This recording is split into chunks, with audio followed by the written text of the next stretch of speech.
My name is William Thompson, and I'm in 7th grade at Bishop Felice School, and this is my first year doing science fair. The title of my project is What Effect Does Temperature Have on Battery Lifespan? And the purpose of this project was to figure out why, when I'm playing Xbox and have just gotten brand new batteries for the controller, that it dies in like 2 days. They're brand new batteries. So I wanted to figure out if the temperature of the room that I was storing them in had an effect on when they were in there not operating, and if it had changed the starting voltage of the battery. My hypothesis was that the cold temperatures would slow down the chemical reactions in the battery, and it would expand the lifespan of the battery the longest.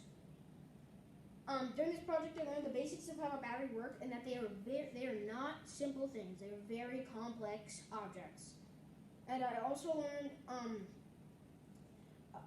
that there are right and wrong ways to store a battery, and that certain batteries do different under other circumstances. I did not test lithium-ion batteries, so I do not know if they would have done differently than what my alkaline batteries did, because I used 36 AAA alkaline batteries. My dependent variable was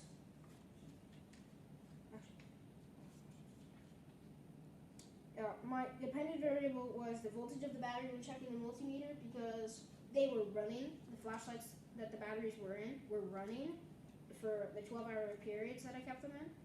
And my control variable was the type of flashlights, the type of batteries, the type of flashlights, and the amount of time that they were in each environment. And my independent variable was the voltage of each battery when checking the multimeter, because I was not in control of what the voltage of the battery was, because I cannot control that. It was how well the batteries are lasting in each environment. My main materials included 4 flashlights, 36 AAA alkaline batteries, a freezer, a refrigerator, and my closet, a thermometer to measure the temperature of each area, and my Google to set the timers for each time they were in the zone.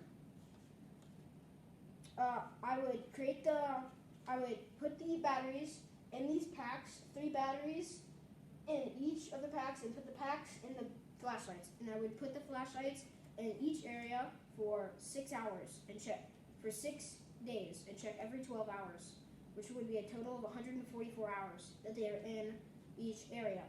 And after every time I checked them, I would record it in my notebook.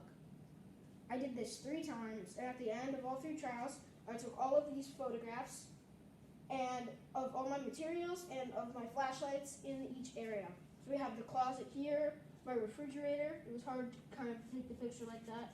My freezer, my heat lamp, and this is the thermometer with the heat lamp, because I had to keep the thermometer in the with my heat lamp, because that was the most dangerous environment. So I had to know if it was getting too dangerous of a temperature.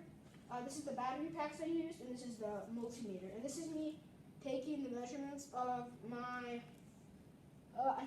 that's my freezer battery. So my graphs show here that my hypothesis was correct, and that the blue is the freezer, and that it, at the end of the 6 days, had the highest voltage at the end in all 3 of my trials. And this is my average trial, which also shows that my hypothesis was correct, and that the heat lamp did the worst in all of these. It is the orange, or the red, whatever you want to call that, and it drops in both of these to the lowest amount at the end.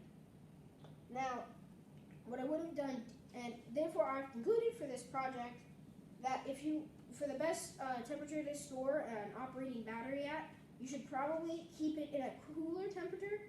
I'm not telling you to keep it in a freezer, because that's kind of weird, but to just keep it in a colder temperature over the room that you keep it in, to maybe keep it a little bit colder than all your other rooms.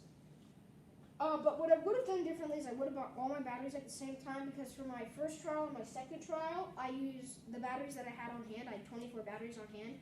But for my third trial, I had to buy new batteries, and they had higher starting voltages. And my third trial did a little bit differently, as the heat lamp did not drop down as low as it did for the other ones. I also would like to change my labeling system for my flashlights. I use colors and it kind of washed off a little bit. It just didn't stay on very well, so I would rather use letters. And there were a couple variables that could have changed it. I have 4 siblings, so they could have removed the flashlights or turned them off when they were supposed to be on, and that could have taken up the accuracy of my experiment and of my averages and all my trials.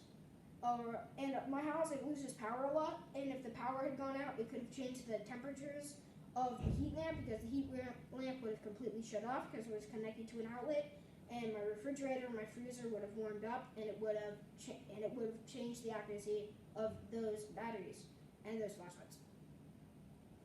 I would like to thank Mrs. Harper, Mrs. Fostock, and my parents for helping me with the science fair, and I would also like to thank you guys for watching this, and your time on judging my science.